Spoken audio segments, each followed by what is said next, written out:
Love this podcast? Support this show through the Acast supporter feature. It's up to you how much you give, and there's no regular commitment.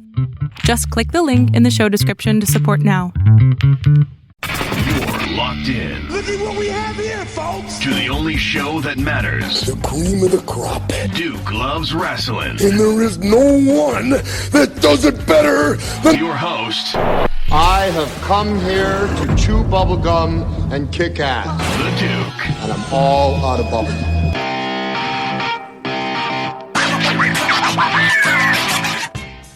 Hey, how you doing? This is Rob Feinstein from RF Video.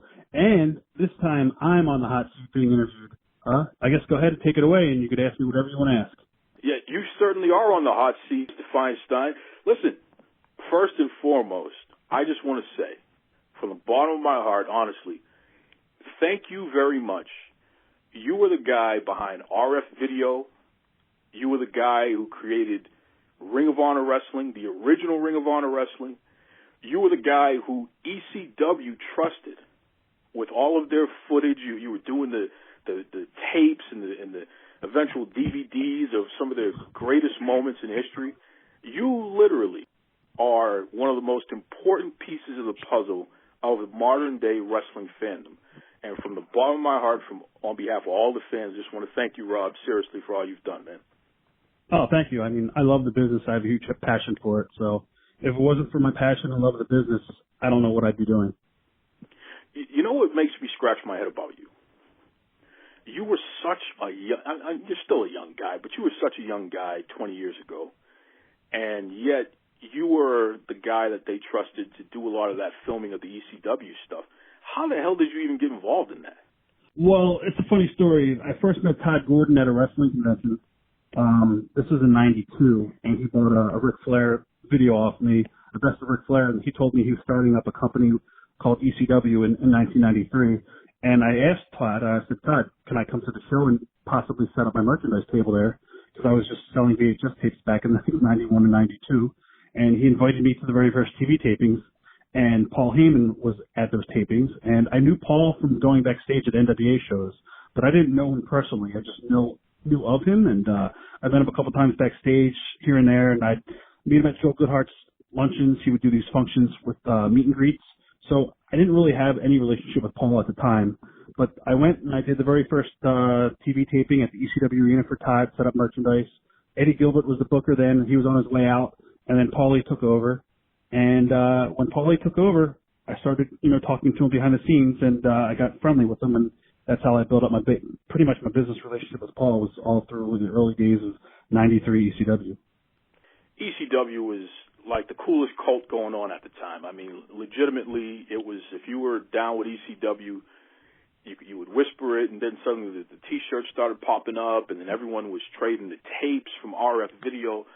It was a scene, man. Like, it literally was a place to belong to. What's interesting, too, is that you were there to see it all behind the scenes. Everyone thinks about the old school ECW, sex, drugs, and violence. What's one of the big misconceptions as a guy who was there and actually saw what was really going on? What's one of the biggest misconceptions that's out there about that time period in that company? Well, the drugs was definitely there. I didn't do any drugs, so I didn't really go to the hotels after the shows in Philadelphia, but I've heard all the stories with the ring rats and stuff. I never took part in any of that stuff. But, I mean, everything that you've heard, the rock and roll lifestyle, that was ECW. I mean, especially when they started, doing the national TV tapings across the country every week, and we were on the road. We were on the road every weekend. We were flying to a different, town all over the country, and it was a rock star lifestyle. And these guys were rock stars, and they did do drugs, and everything you've read about and heard about on interviews or, different people, put in their publications, it happened. These guys were larger than life. What was your favorite event? ECW and Paul Heyman. He produced so many top-notch shows. It's very hard to just choose one and say that was the best one. I mean, there's so many. Matter of Respect 98, November to Remember 97.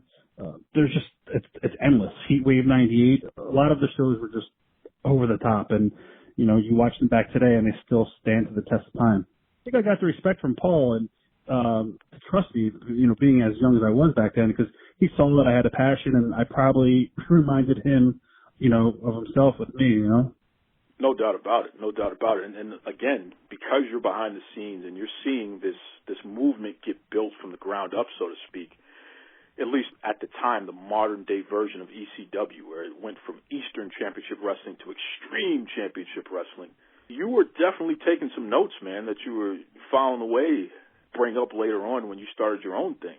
What I find interesting is that when you would watch ECW, and in between matches, they do like the little videos where they would have different advertisements.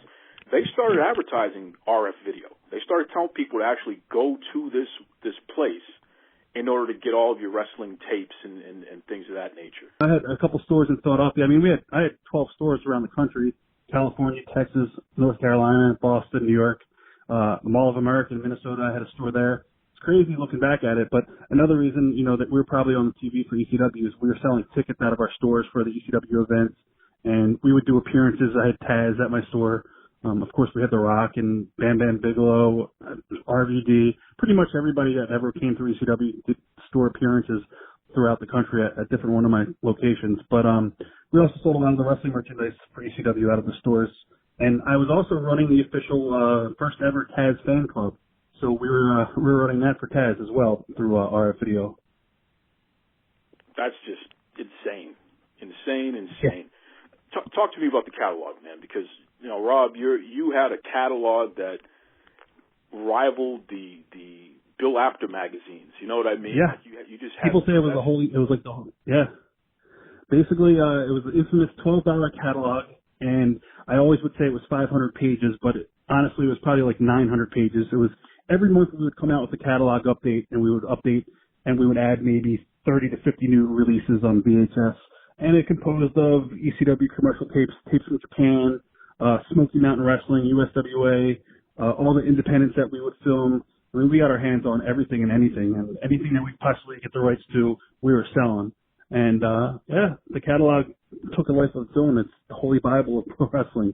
And, I'm happy to say, looking back, I mean, I was a huge fan, and I collected a lot of tapes from when I was in high school. I'm talking New Japan, All Japan, Memphis, Texas, Puerto Rico, every company you can imagine, I got my hands on their footage, and everything went into our catalog. What I find interesting about that catalog, and again, about your business in general, this RF Video, it developed a whole new subculture within the wrestling fan base. I was one of the people that was in the chat rooms, and we had ECW chats, and we had RF Video, and we would compare notes. Hey, did you get this? And can you send me that? And all. This is literally the beginning of the social media stuff. Yep, it was when Prodigy was around. Oh my God, remember the Prodigy chats? Oh, geez. Yep, Bob Ryder. Yeah, Bob Ryder. Bob Ryder was running those deals there too. Yeah, good point. And he interviewed everybody too. Yep. But you also had a pretty good collection of shoot interviews. Yeah. We started the whole shoot interviews through ECW because I used to get the Wade Keller's The Torch, and I said this a zillion times in other interviews. Basically, I was seeing these interviews with Wade Keller doing, and I was like, why is nobody doing these on video? So I started doing them on video, and we started doing the ECW guys first. And I still, to this day, I don't remember if it was Sandman or New Jack. One of those guys was our very first interview, and then it just lost them from there. It was just an incredible idea and concept. And I mean, we sat down with everybody in the business, from like Kevin Nash, Shawn Michaels, Ric Flair, Terry Funk, and I've probably done interviews with over 500 guys. I've been to Dusty Rhodes' house. I flew to Colorado, and I sat down with Big Van Vader in his house. I went to Hawaii and had dinner with Don Morocco and his wife, and he took me personally with my best friend at the time, Doug Gentry, to Sunset Beach, Hawaii, and we sat and watched sunset, and we did a 3 or 4 hour interview with him, and that was probably one of the fondest memories, going back to his house. And after dinner, he put on these VHS tapes, and it was Dwayne "The Rock" Johnson. He was probably 10 or 11, and he's got these tapes still, probably, and he's imitating different wrestlers. He's just doing promos. He was acting like Roddy Piper, and Morocco has this amazing footage of Dwayne Johnson. I actually told The Rock that, but Don Morocco's got footage of you when you're like 10 years old imitating guys. That's hilarious. Oh, it's amazing. Yeah. So you started to do something which was really clever, and now let's fast forward. ECW is been swallowed up by the WWE. There is a major void on the independent scene. But you, this guy that runs RF Video, you have data. You have all this data. You have an understanding of who fans are paying attention to who are not signed to any big promotions, and just based off of the tapes that they're ordering and the things that they're telling you and the demand. And from that data, you let everybody know that you're putting together a super card, the greatest independent wrestling card probably in history. You're going to build this thing. You're going to get all the stars that people have been thinking about. The American Dragon and Low-Key, these young kids called the Briscoe brothers, the Amazing Red. You got to see this Amazing Red guy. And people from the Shawn Michaels Wrestling Academy, and you're going to put them all on one card. Oh, by the way, Eddie Guerrero is going to be there. This major super card that you put together based off of the data that you were generating there, who the hell do you think you are that you could put your own wrestling card together and execute like that? I don't know. I had confidence. You sure did. I had a lot of confidence that we knew what we were doing after being with ECW from 93 until 2001 when they went out. I think they only lasted like 1 month in 2001. That's when they did the Pine Bluff and Poplar Bluff, Arkansas shows. But so yeah, after ECW was out of business, there was a year that was in between that and Ring of Honor that me and Doug would just go to these indie shows. And I mean, we were just going to indie shows even when ECW was running. And we were just noticing that there's so much amazing talent. Like, at the very end of ECW, I personally brought Low-Key there. I wanted Low-Key to come to ECW, and he got cock-blocked pretty much by another talent that didn't want him to, wrestle there. And he was supposed to get a tryout in Staten Island, and it didn't happen. I also told Paul Heyman, when I went down to Rudy Gonzalez's TWA training, I told him all about Shane Michaels and American Dragon and Spanky. For whatever reason, he only brought Shane in, and that's a whole other story. I had a whole idea with Teddy Hart and Michael Shane to do a whole Teddy Hart and Shawn Michaels angle off that, but it didn't happen. But anyway, make a long story short, yeah, near the end of ECW, there was a lot of guys that I was recommending to Paul that he needed to bring in, and he never did for whatever reason. But when we started Ring of Honor, I had those guys on a list. Me and Doug were going to the indie shows, and we were pretty much composing a list of who was hot and who was not, and different guys that we think could really go. So we had a list of like 15 to 20 guys, and that's what you saw on February 23rd of 2002. That's the very first Ring of Honor show. And I remember going to Gabe at the time, and I've said this before, he was very much against the idea of Ring of Honor. He told me I was going to lose my shirt, and it was going to kill our video, and that I was an idiot. I said, nope. I said, we're doing it. I said, it's time. There's a void in wrestling, especially in Philadelphia, which was just, always one of the best cities for pro wrestling. So I threw everything against the wall and made sure that it stuck. Did you know at the time that you were going to turn this into a promotion, or was this originally just that was a deal? No, it was never a one-show deal. This is going to be do or die, and I was going to give it a year. Even if I lost money for a year, I was going to do it, and it was not just going to be a one-time, happening. It was, I planned out. I was in it for the long term. I wanted to be the next ECW. How did you get Eddie Guerrero on that card? Because here was a guy who was in the WWE.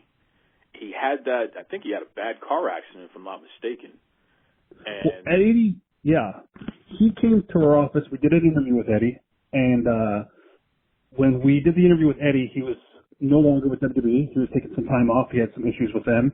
And after the interview was over, we already had planned Ring of Honor. I think it was like maybe a month to 2 months after that interview was, taking place.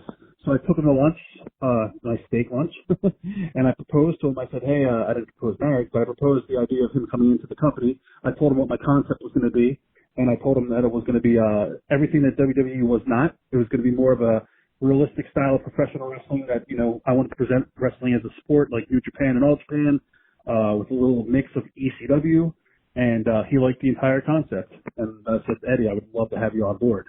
And he didn't even have to think about it. He said, done deal, I'm on the show.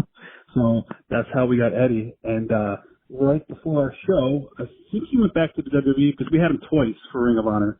Now, I think he went back to WWE after our first show, and he agreed to be on our next show to tag with Red against the FATs, and he won the Intercontinental belt. And so I had to go through Jim Ross, and Jim Ross allowed him, and the WWE allowed him to honor his commitment with us. And that's how Eddie came in for the second time, and he actually wore the WWE IC belt for us in the ring, which was absolutely amazing. What I find interesting about that first Ring of Honor show, the era of honor begins. You had Eddie and Super Crazy, and they had a fantastic match with each other, by the way. But yet your main event, you got these two TV stars on your card, and your main event was American Dragon, Low Key, and Christopher Daniels. Yep. What the hell are you doing?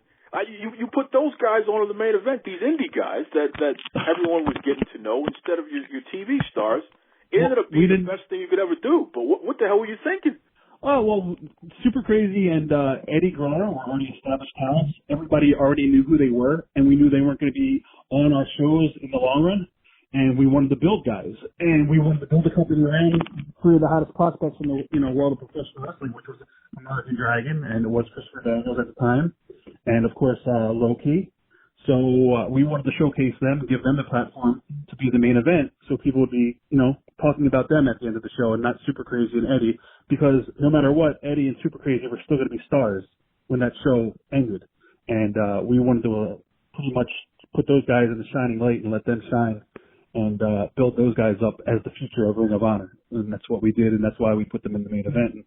And of course, they carried their own, and it was a 5-star match. Well, here's what makes me really shake my head at you.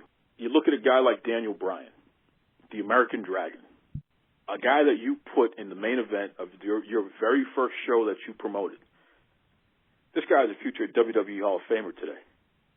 Yep. Oh, one thing, and I'm not patting myself and putting myself over, and I say this all the time, I have an amazing eye for talent. If I see somebody on any show, I have probably 50 thoughts of what I could do with them and what I would do with them and how I would build them over time and get them over and all the stuff. And even to this day, I go to shows and I'll watch a show and there's going to be like two guys that are going to catch my eyes. And I was like, man, if I was running shows, I would use them and I would plan everything out in my head. I can do that right off the top of my head, even to this day. And I've always had a good eye for talent. And I knew those guys when I went down and I saw them working for Rudy for the TWA. As soon as I seen Dragon and Spanky, I was like, man, these guys are going to be stars. They had the it factor, the so-called it factor. Well, and this is the other layer of this too. You brought up Spanky Brian Kendrick, who's another guy. Now he's an excellent trainer in his own right. Amazing Red, Brian XL. These guys are developing the next generation, and even the generation after that of wrestling stars. Yep. How does it feel, man? How does it feel to see that type of legacy? Because once again, these are people that you believed enough in to develop videos of their first matches. Yeah, it just goes with what I was saying. I'm not putting myself over, but I just have a very good eye for talent, and Red and the SATs at the time back, and even to this day with Red especially, and the SATs are coming back in the next couple of months in Philadelphia for an indie show, but Red's in New Japan right now killing it. I mean, the kid was a monster back then. He was doing some of the most innovative things in the ring. I believed in him so much that I took him down to Dusty Rhodes' school down in Georgia with the SATs for a road trip, and we actually filmed that and put it on DVD. Quick plug.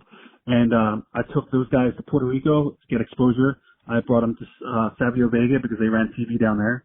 And I just wanted to get these guys as much exposure because I knew they were going to be stars, especially Red. I mean, he's probably one of the best high flyers and the most innovative guys that I've seen in a long time for his size. He had a look. He was unique. And I saw money in him. And, obviously other people did too after they saw him. And I just wanted to, if there's somebody that I could, really see that's going to be a star in the business, I want to do everything I can to help them. And I want to get the right eyes on them so they get exposure. When you look at wrestling today and you see who the major stars are and you look at how, from a physical standpoint, how different they are than who the major stars were 25 years ago, do you feel like Ring of Honor had an influence over how we look at a wrestling superstar in the modern era?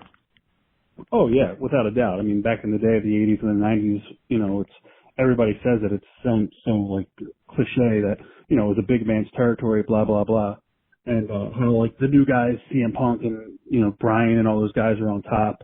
And, you know, Vince didn't know if he could get behind these guys. And then once he saw them, you know, producing merchandise money and how over they were, I mean, basically it's just an easy formula in pro wrestling. If a guy could get over in front of 100 fans, then he's going to get over in front of, you know, 80,000 fans. It's, you know, if the guy's the right deal and he knows what he's doing in the ring and you have the right people behind the guy to push him and storylines and he can perform, then you have something. So I think the business has really changed in the last 20 years, and it's no longer a, basing guys on size. It's more of what they could do in the ring, especially now with all the spots.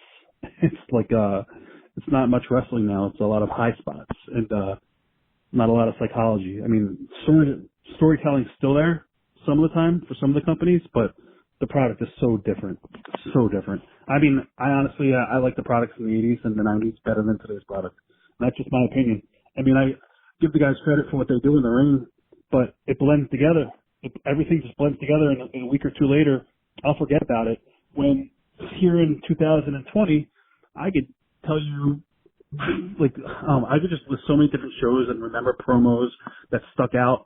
You know, if you were to ask me like a promo from 2 weeks ago, and this is not picking on AEW or WB, I couldn't remember. But why is it that I can remember, you know, NWA, Crockett, an angle that they did on 86 TV show on Worldwide? I remember to this day, like, perfectly. But I won't remember what happened on SmackDown 3 weeks ago. It's just because everything is the same. And it's, I don't know. And it's not that there's too much wrestling. It's, the creative process is so different now, and it's horrible. I'm not a big fan of, the creative process in wrestling today, 2020. I like angles that mean something. And I like storylines that are drawn out. I'm with you 100%. I mean, listen, one of the best things I ever bought from RF Video was the Flair interviews tape, VHS tape. Remember that? Oh, I remember it, 100%. What was that, like 6 hours of Flair cutting interviews and a couple of matches and throwing in there? Yeah. VHS, not a DVD. Ooh, still my favorite. Listen, Rob, let me ask you something. It's something that I ask a lot of folks because you've been in the business for a long time. You've seen them all. You've been responsible for helping so many different careers and really shaping the wrestling industry as a whole.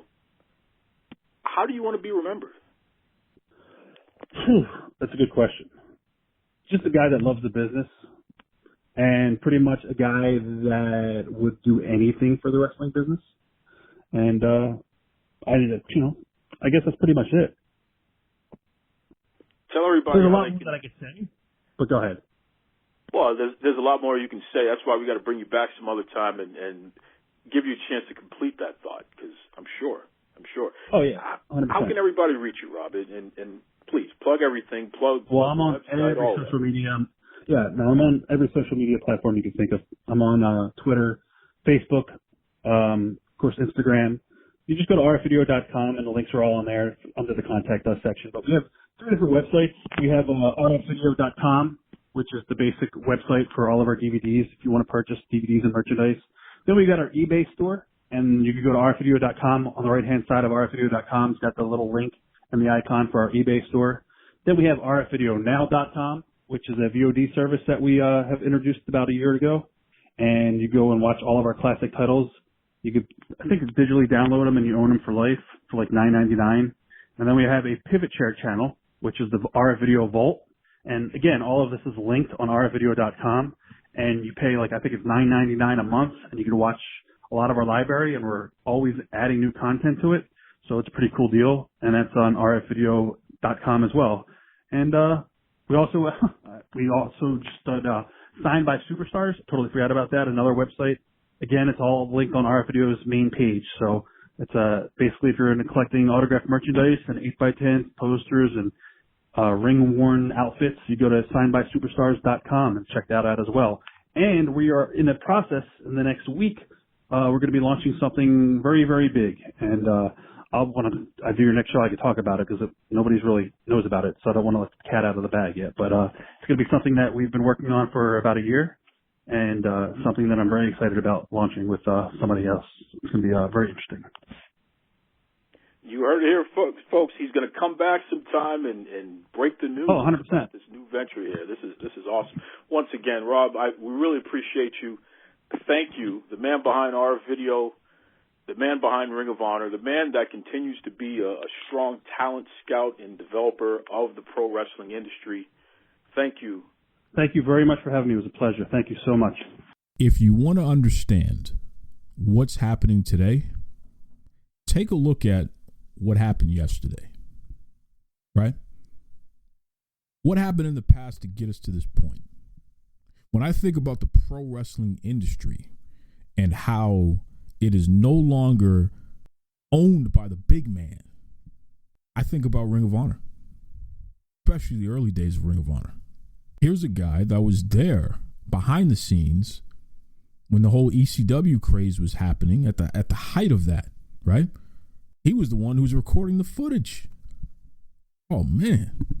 But beyond that, I mean, Rob, through that RF video, that was the number one place where you could get the absolute best wrestling from around the world in one spot. Rob had the scoop on who the top stars were in Japan and England, all over the country. The best indie shows. He had it, man. Still does. So I got a lot of time for Rob Feinstein, and I'll tell you, when we think about the chat rooms, like he brought up Prodigy chat, there was Yahoo, AOL, so much, CBS Sportsline. There were so many different places where fans found each other and we could talk about this stuff, and then the tape trading, and then when the Napster thing happened, and now we're digitizing and we're sharing matches from all over the world and feeding this fandom. This is before what we have today. That's why it's funny when I hear people talk about social media. Social media's been around a long time. Social media's been around. It wasn't Facebook groups. It was chat rooms. That was social media. That's how we got in touch with each other. That's how we found each other. It's funny. I got a lot of time for Rob, man. That dude he's like a walking monument for pro wrestling. Because he has helped so many careers. He's given so many people opportunities to be seen by the masses. Awesome. Can't wait to have him back on to dig even more into some of this stuff. Just really cool. Listen, folks, welcome back to the Duke Loves Wrestling podcast. As you know, this is the show about the top stories in pro wrestling and everything else. That's right. That's right. We had a crazy weekend, man. The return of Conor McGregor, right? You MMA fans. I didn't forget about you guys. You mixed martial arts fans. Conor McGregor versus Cowboy Cerrone. It happened this past Saturday. And boy, did it happen. Right? In fact, listen, I got something special. Your friend and mine, the man, Reed. Let's get him on the line to talk about this Conor McGregor return. Now, I have to preface this whole conversation here. Folks, Reed is a big star. And because he's a big star, I have a tough time getting him on the line. But he has decided to give me a few short minutes to address the Duke Loves Wrestling audience.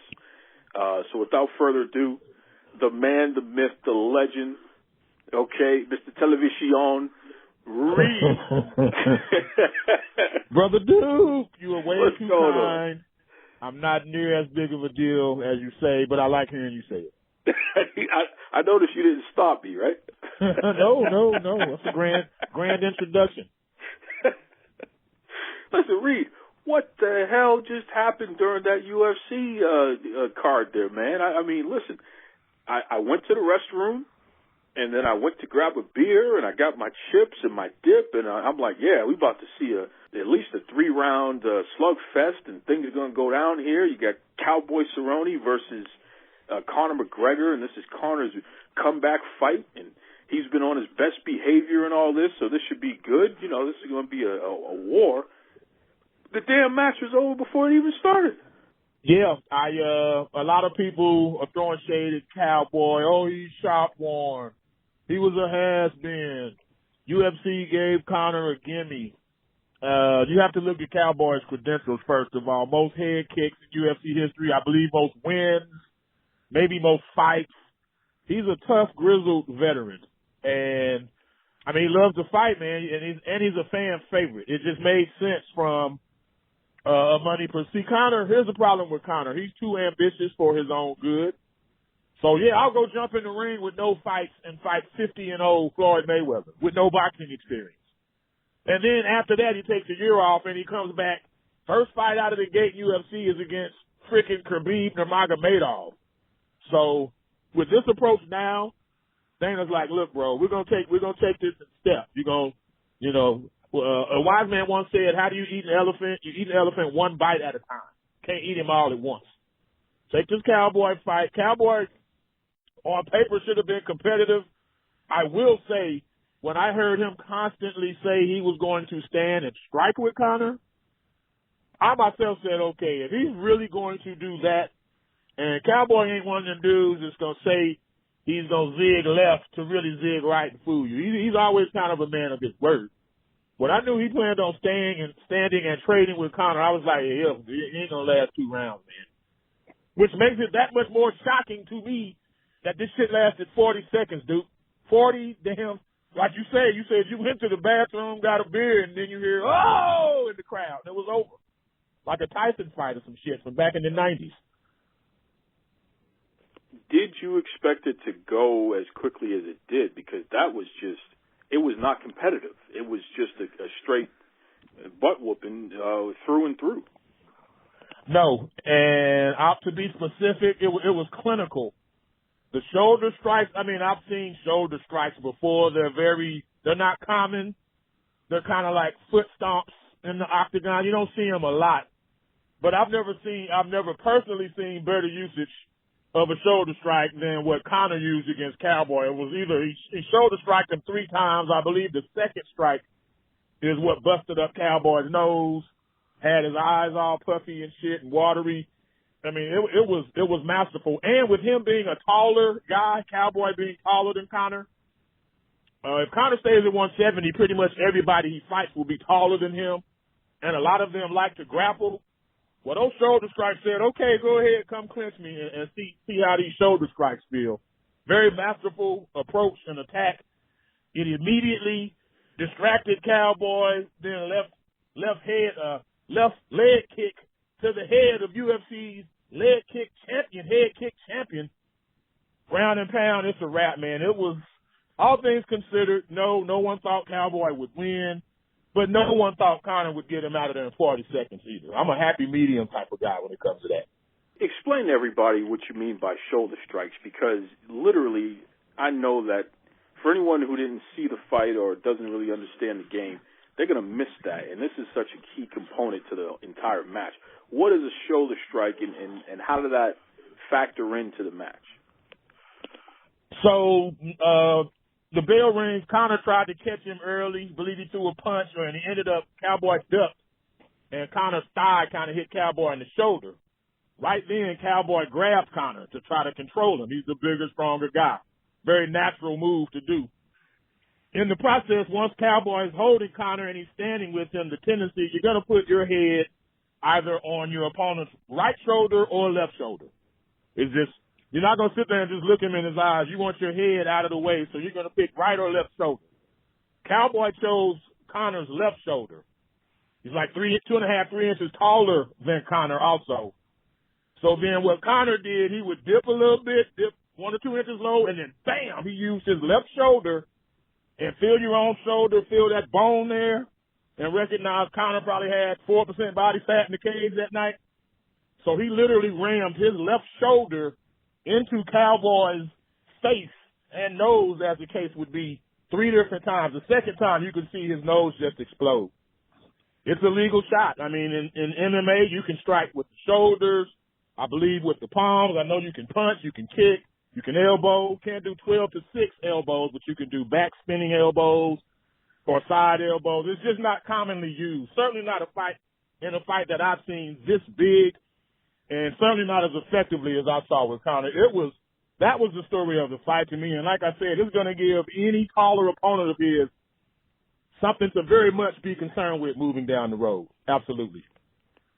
Sure. So where do we go from here? I mean, what do you expect if you were booking it?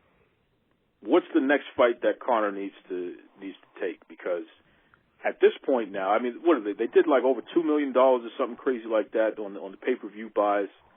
Yeah, Conor's gold. In terms of that, he could fight. He could fight Reed BBS or Duke Loves Wrestling, and 2 million people. He could fight a woman, and 2 million people will watch it. He's the straw that stirs the drink in UFC. He's the straw, he's the flavoring, and he's the ice to make the drink cooler. That's who he is in UFC. Put it this way: the C in UFC stands for Conor, and the M in MMA stands for McGregor. Like belt, no belt, champ, no champ. He's running this shit right now. He's running it. Just it's like that, dude. And I love him personally. I love him. So who do you put him in the ring with next? Where's the money fight for Reed? What is the safest fight that's still going to give you a high return financially? What makes sense to you? I think the biggest money fight right now, Khabib is fighting Tony Ferguson in April, I believe. So he's not even an option. And if Tony wins that fight, they're probably going to have an immediate rematch. So even though Dana White said Conor is absolutely obsessed with fighting Khabib, up to the point of wanting to fight a rematch with Khabib in Russia, mind you, Dana's like, that ain't happening, not in Russia, but we can't worry about Conor Khabib until Khabib Tony. I think financially, Jorge Masvidal, Gamebred Masvidal, is perfect. He had a stellar year in 2019, the 5-second flying knee KO of Ben Askren, and he bloodied up Nate Diaz and stopped him. In terms of competitiveness and money and just drawing, they would get even higher pay-per-view sales than Conor Cowboy did, because Masvidal is hot right now, too. He's hotter than fish grease right now. But that said, if I'm Conor's coach, I want a slow progression. I would go Nate Diaz again. Nate Diaz ain't beating Conor at this point. Nate Diaz's skin, he's got scar tissue everywhere. Like a 5-year-old girl could jab Nate in his eye and his shit will start bleeding immediately. It's like that. That's where I would go if I'm in Conor's camp. But if it's just about money, competition, he could go Masvidal next. There's Kamaru Usman, who had the very emotional victory over Colby Covington. But again, these dudes are 170 pounds, dude. They're a lot bigger. And these dudes, Masvidal and Usman, are a lot fresher than Cowboy is. It'll be interesting to see where he goes. But to answer your question, finally, I would personally take Nate because people would buy that also. And they're technically 1-1 in their series. So there would be a bit of intrigue to see who could finally win that trilogy. What's this nonsense that our boy, pretty boy, Floyd Mayweather, what's he talking about right now? Him and Dana are working up something. Dana White is starting a branch separate from UFC called Zuffa Boxing. He hasn't given any details other than Floyd will be involved. We don't know in what capacity. Will Floyd help him promote? Will Floyd fight? Will Floyd be like a striking coach? Like they just keep flirting that. Hey, you never know, man. Floyd Conor 2 could happen. They're keeping all possibilities open. And predictably, as soon as Conor knocked out Cowboy in 40 seconds, well, within 40 seconds after that, Floyd and Manny Pacquiao had already tagged Conor McGregor on social media with some teasers. So I personally hope we don't see any more of the boxing, because for one, Floyd's like 137 years old, and Manny's like 133 years old. I don't want to see him. If Conor's going to box a legit young championship level boxer, I don't want to see. Manny's still fighting legit guys, so I would be more accepting of that. But Floyd, he's just doing these money grab ass fights, and I'm not really with that personally. But I mean, it's Conor's life, it's his money. Dana liked working with Floyd on the promotion of Mayweather-McGregor, and all he will say in detail is that Floyd will be a part of this. That's no more, no less. He hasn't elaborated any further than that. Do you think it would make sense for McGregor to go find a payday with the WWE at this point? Because, I mean, you know, he's so hot, and the kind of money that they're making right now is so big. Do you think now is the time to strike that iron for at least a match or a big-time appearance, or do you think you need to stay away from that and just focus on MMA right now? I can only speak for myself. I kind of like Daniel Cormier's approach to WWE. He knows it's always there in his back pocket. When he's officially done with UFC, it's always there. I would like Ronda Rousey's doing. Once she couldn't win any more UFC matches, couldn't beat up any more women in UFC, her and her girls, the 4 horsewomen, they went to WWE, and I have no problem with that. I didn't really care for Tyson Fury having his match, and he's still an active boxer, lineal heavyweight champion, and now you're fighting Deontay Wilder. But it is what it is. It is. I personally would not do it. No, I'd wait till he's exercised all demons, won all the belts he's wanted to win, fought in all the big stadiums he could possibly fight in. And then when he knows he's no longer that dude in UFC, okay, yeah, then go ahead and pursue WWE. You brought him up, so let's finish on this end here. Tyson Fury and Deontay Wilder. I mean, Fury said some kind of crazy stuff, talking about he masturbates 5 times a day as he's training to fight Wilder. I don't know what one has to do with the other. What is going on, Reed? I don't know. I can't say I heard that, but I mean, I know you're a very reliable and credible source. Fury, he's a good talker. He likes to say some off the wall shit. He's the fighting man. He's that dude. What I know about boxing is he better stop masturbating at least about 2 weeks before he fights Wilder, or his legs will be shit. So whether he's really for one, he's got a beautiful wife. Like, his wife is. Look up Paris Fury when you get a chance, or if you can, attach a picture of her to this video we're doing right now. Paris Fury is fine. Like, instead of masturbating, bro, why don't you fly her ass over to where you're at in training camp and let her work that out for you? But, that's not my business. It's not my. Speaking of hot women, I want to give a shout out to the Hooters waitresses, because it was Conor McGregor night, and they had their varsity D cup level, bro. It wasn't no JV throwaway Hooter girls. They had the top flight girls last Saturday. That's how Conor does it, man. That's the Conor McGregor effect. And I'm a married man. I didn't say shit to him. Hell, they was all probably fucking 21 anyway. You know what I'm saying? But it made it easier to get through the night. Let's just put it that way. Oh man, you were crazy, Reed. You were crazy. Who's gonna win that fight? Who's gonna win that fight? Is it the Mr. 5 times a day while training, or is it gonna be Deontay there? It's gonna be very similar to the first fight, which I personally scored for Fury, but at the same time he barely beat the count on that knockdown in the 12th round. Fury knows Wilder has the power to knock him smooth out, and then Chris Tucker standing over him like Friday, or like Smokey and Friday. That's very likely to happen, but it's also likely that Fury he's going to be too slick.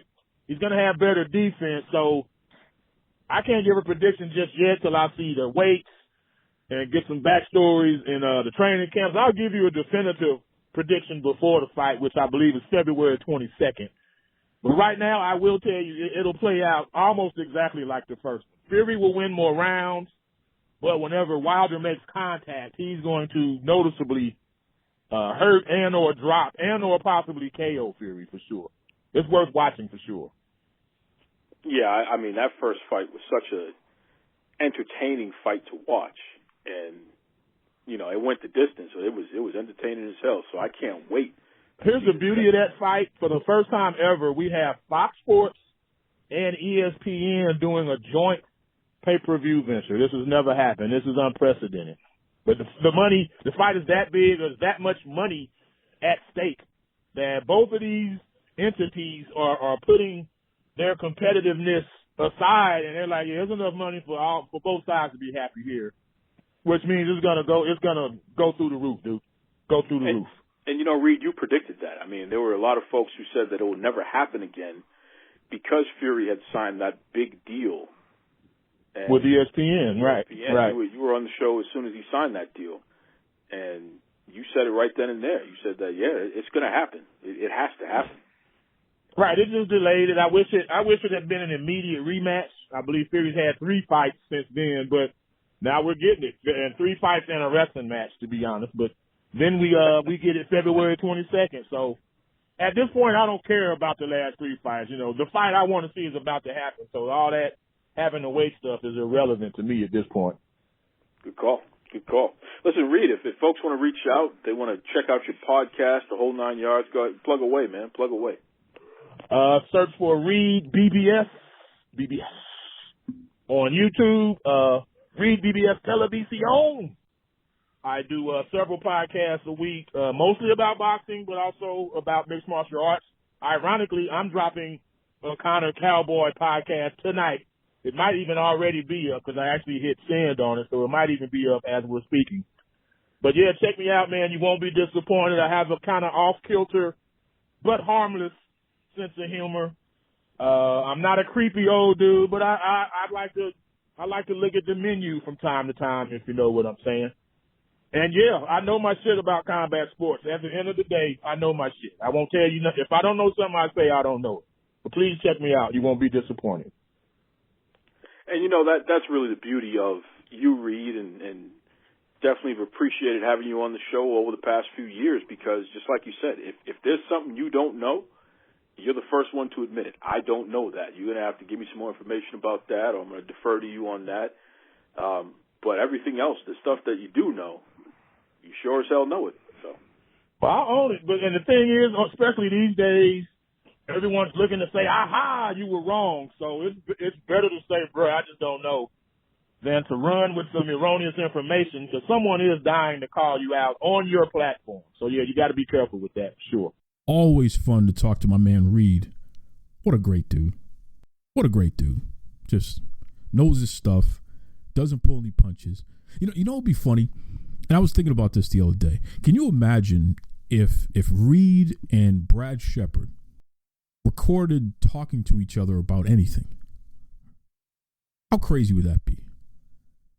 2 guys that don't bite their tongues, they don't hold back, they just kind of let it out. That would be an entertaining listen. I got to get these guys together, man. It's fun. It's fun stuff. Listen, we are on the road to Royal Rumble. That's coming up this weekend. And I figured I would just go over a few things. In addition to the Royal Rumble matches, the men's and women's matches, which, by the way, as an aside, before I even dig into that, did you hear the news? Becky Lynch suggested that maybe WWE should get rid of this men's and women's stuff. Get rid of the gender pronouns for the titles. And then on NXT, they actually did. They just stopped calling. They referred to Rhea Ripley as the NXT champion. They didn't refer to her as the NXT women's champion. That was pretty interesting. The internet is going wild over that, by the way. A lot of people are not happy with it. I don't know why. I don't even think they know why. Some people are happy with it. I got to tell you, me personally, I don't mind it one bit. I think it's fine. It's very strange to me that people will automatically resist change. They will automatically have a problem with change. Think about this for a second. And it's funny because Dusty's wife, Brandy, she brought this up and she made me think about it. And she had a great point. What do you do if a transgender wrestler or a non-binary wrestler wins one of these world championships? You're going to call it the men's championship or the women's championship? Does that even make sense? I know some of you, oh my God, what do you mean? It can happen. It can happen. Hell, Billy D. Williams said that he doesn't necessarily see himself as a man or a woman. He just is. He's non-binary. It could happen. And what a lot of folks don't realize is there's a lot of legal ramifications for these classifications and stuff. These are discussions that aren't going away. So you got to really think about and be forward thinking about how you've been doing things. And just because you did it one way for so long, it doesn't mean it can't change. It doesn't mean you can't update it. It doesn't mean you can't modernize. And who does it hurt? I can tell you personally, I have a problem with the fact that we treat women's wrestling as if it is less than, right? And it all starts with how the wrestling promotions promote women's wrestling and women's athletes, right? Less than. Well, take that women's part out. Let's say we have the WWE champion and the Universal champion. So we have those two, right? Okay. Bray Wyatt is the Universal champion. Brock Lesnar is the WWE champion. And then we have a Raw champion and a SmackDown champion. Imagine that. What would you say to that? Bayley is the SmackDown champion. Becky Lynch is the Raw champion. What's the problem? Would anybody have a problem with that, really? Who cares? And in NXT, I mean, I don't know if there's anything to figure out. Sounds like they've already figured it out. You got the NXT champion, and who knows? Maybe you can call the other one the NXT World Champion. Who knows? I just know that there are reasons, and before you want to deadpan it and be disrespectful about it, let's have more discussion. Let's ask the WWE to explain this. What's the thought process behind it? Before you determine whether or not you agree or disagree, dig a little deeper. It's okay. You're going to be okay. Jesus. Anyway, I support it. That's right. Okay, so we got the Royal Rumble. First match that I see listed there is Andrade versus Humberto, and this is for the United States Championship. Listen, Andrade has been putting on some of the best wrestling that you'll see anywhere. That dude is just so talented, so great. I enjoy watching him do everything. Him and Rey Mysterio tore the house down again. This past Monday, they had a ladder match on Raw. It was just fantastic. Raw beat everything. Raw even beat the Celtics versus the Lakers. That's how good Raw was this past Monday. You won't listen. The websites and everybody and the screamers out there on their different podcasts, they won't admit that to you. They'll tell you that Raw is just terrible. Can't watch it. It's insufferable. Whatever. Okay, well, it beat everything in the ratings. You guys put such a premium on ratings. Well, it beat everything. Couldn't have been that bad. It beat the Celtics and the Lakers. LeBron James was in that game. Think about that. Anyway, I'm picking up Andrade to beat Humberto. I don't like that Humberto. He's talented. Something about him I just don't like. Put a mask on that guy. I don't like his face.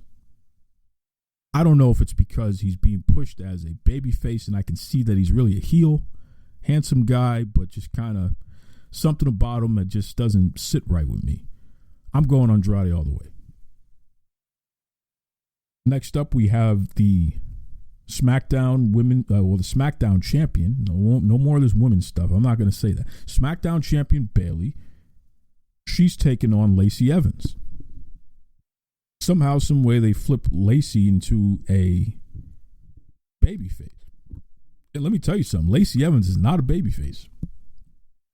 Just naturally, she's not a babyface. So this is interesting. Is it time to take the championship off of Bayley and Bayley can chase? Yeah, why not? It'll be different. Leading up to WrestleMania, and then Bayley can win it back. Or Sasha can win it or something. Yeah, why not? Put it on Lacey. Not going to hurt anybody to make Lacey champion. Who's that going to hurt? Do it. I'm going with Lacey Evans. I want to see her as champion. I want to see what she can do with the SmackDown championship. Put it on her. Let's see what happens. It's different. And I like the idea of a heel Bayley chasing. I like that. That's interesting to me as well. And what could happen? Let's say that Sasha gets the nod to challenge champion Lacey at WrestleMania, and somehow, some way, Bayley is the reason why Sasha doesn't win. Or she's the reason why Sasha wins.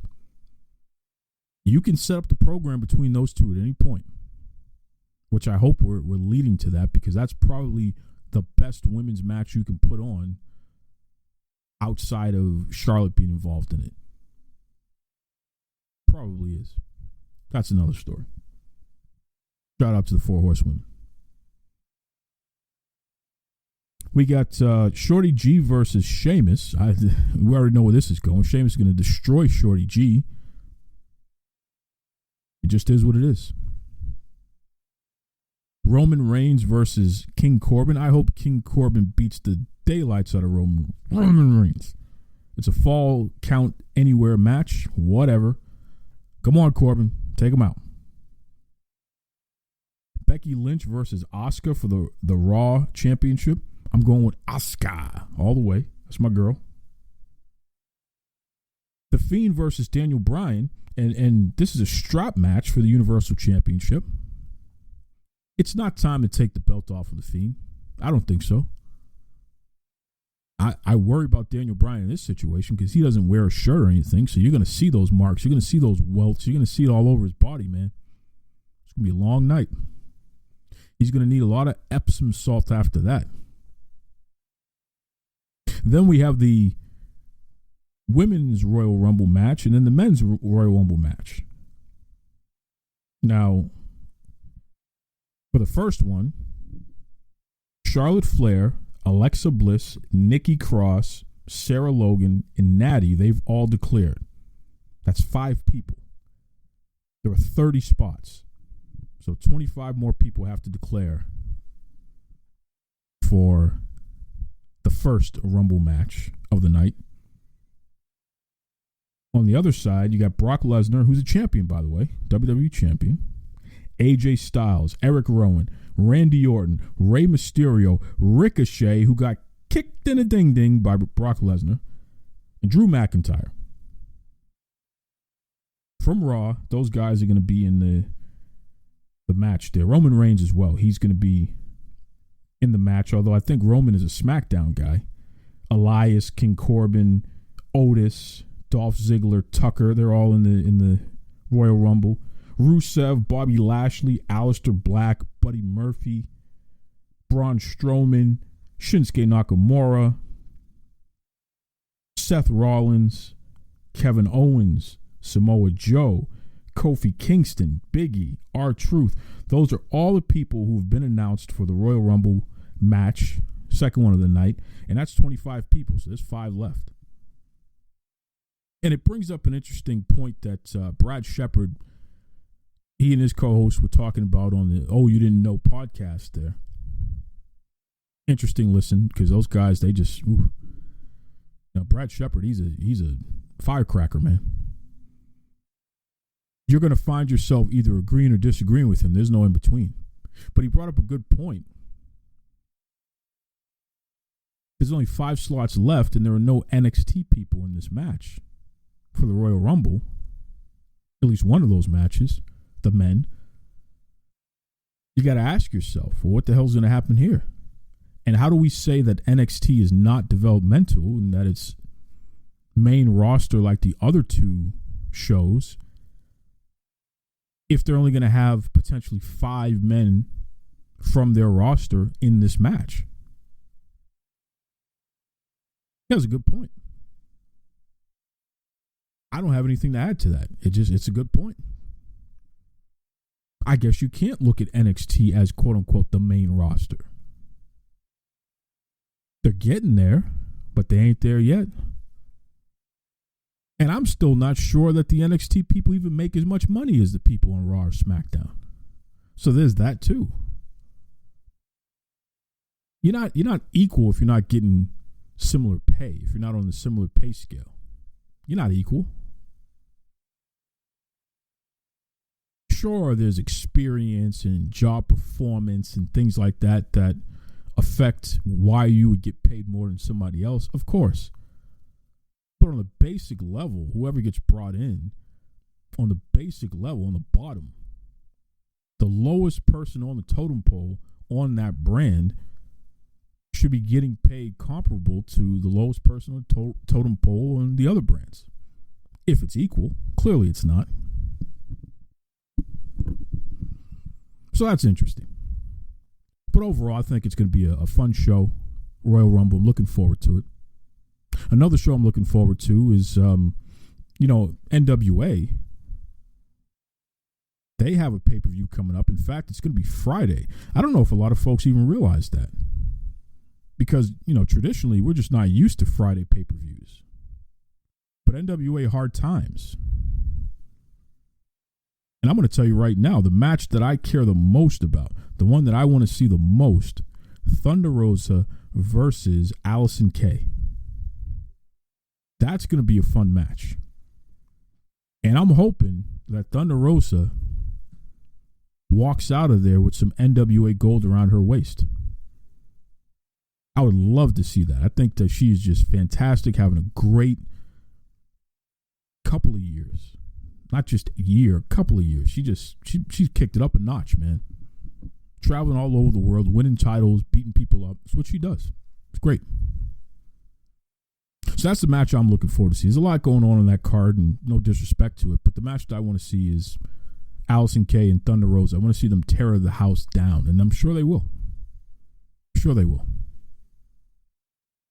Fun stuff. I want to give a shout out to AEW. They had that Jericho cruise, and I was having a little fun online. Some of the folks got a little upset at me because I pointed out the diversity of the crowd of the people on the Jericho cruise. Some accused me of pointing out the lack thereof. Someone said, "Oh, come on, Duke, there's a black guy in that picture." Okay.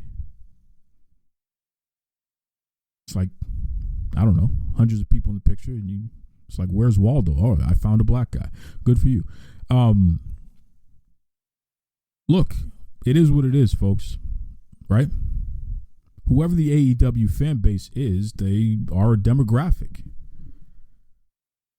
And when you're missing certain demographics, you have to start asking the question, well, where are they? Because we know they're part of the general wrestling fan population, right? Where are they? Good question. And I'm sure, Tony Khan is an analytics guy. I'm sure he knows what his fan base is. Just seems like it's heavily white male to me. Which, ironically, is what the top of their card is. And that's fine. If that's what you want to focus on, they say they want to focus on their core audience, then that's what they're focusing on. This is why you don't see a lot of women's content from them, or an emphasis on their women's content, because clearly women aren't their core audience. And that's fine. Everybody deserves to be marketed to. I just don't know how inclusive and all this other stuff you can claim to be when that's not reflected as heavily on your roster as you would have led people to believe it is. But that, whatever. Shout out to Chris Jericho. He put on his Jericho cruise, and the whole concept of a wrestling event happening on a cruise is pretty cool. Setup of the ring was interesting. I mean, the fans could basically touch the ring. That's how close they were. Setup of the ring was interesting. Dynamite, it looked like an entertaining episode. The wrestling content, not so much, but overall, because it was different. It was interesting. NXT was NXT. Shout out to Keith Lee. He won the North American Championship. Pretty cool. Pretty cool. That dude's a star. I saw CM Punk said that Keith Lee should win the Royal Rumble. That's a bold statement. That's a bold statement.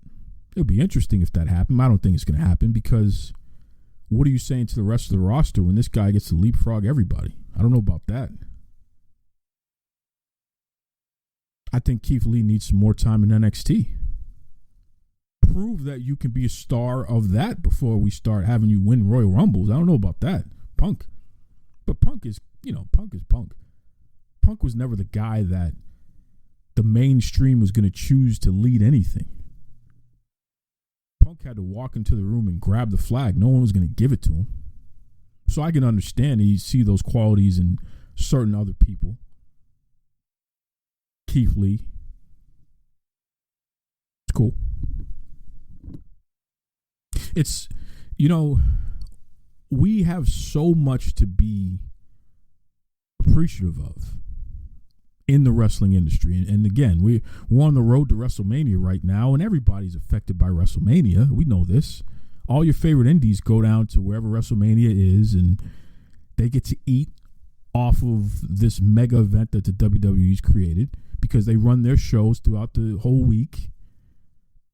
And people who are from all over the world go to those shows as well, spend money. It's a big convention for everybody. The industry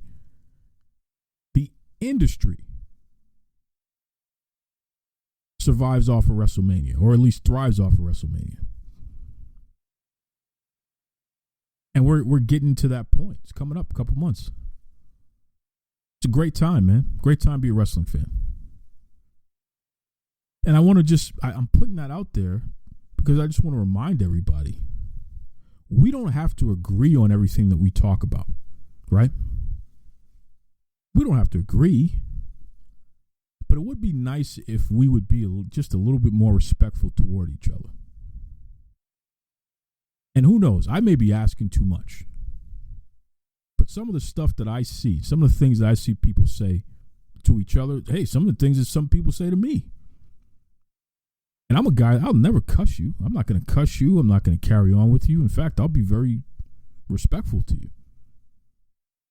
Even when I'm dressing you down, I'm the nicest guy you'll ever get dressed down with. You can bet on that. Because you're not going to take me out of my character. I just wish there were more people who saw things from that perspective. So many of you will cuss and rage and carry on and just, ugh. And then what's interesting is that a lot of you are going through some pretty tough times in life. Because you post about that stuff online. I guess that's therapy. Fine. Do it. But it's just interesting when you see somebody who is going through a really tough time in life and they're posting about that, and then they turn around and they want to cuss somebody out online because they prefer one wrestling show over another. Or in my case, because I brought somebody on the show to interview, and you don't like that person. Very strange. It's a news show. What do you think I'm doing here? Anyway, it would be nice if we could be a little nicer to each other, or at least a little more respectful to each other. We're not going to agree on everything. And that's okay. I don't agree with anybody on everything. But let's find a way in 2020 to just add a little more respect onto it, right? You know what I say at the end of each episode of this show, folks. Be kind to yourselves and be kind to others. What do you think that really means? Give yourself a break. Don't be so hard on yourself. Don't beat yourself up so much. Don't focus on the negatives of what's going on in your life so much. Be kind to yourself. And when you're able to be kind to yourself, you can extend that kindness to others, right? There's nothing wrong with critiquing something and pointing out, I don't like that. I want to see that change. There's nothing wrong with saying, hey, you promised to give me A, and yet you're delivering B. I find something wrong with that. That's okay. But once you turn it into cussing and threatening and all kinds of nonsense, it's like, come on. Be kind to yourselves and be kind to others. That's all I got. Until next week, folks. You know it. Say it to yourself. I'm not even going to say it again. You say it. Say it out loud. There you go. Take it away, Tony Schiavone. Mr. Tony Schiavone, and we're desperately out of time on Duke Loves Wrestling.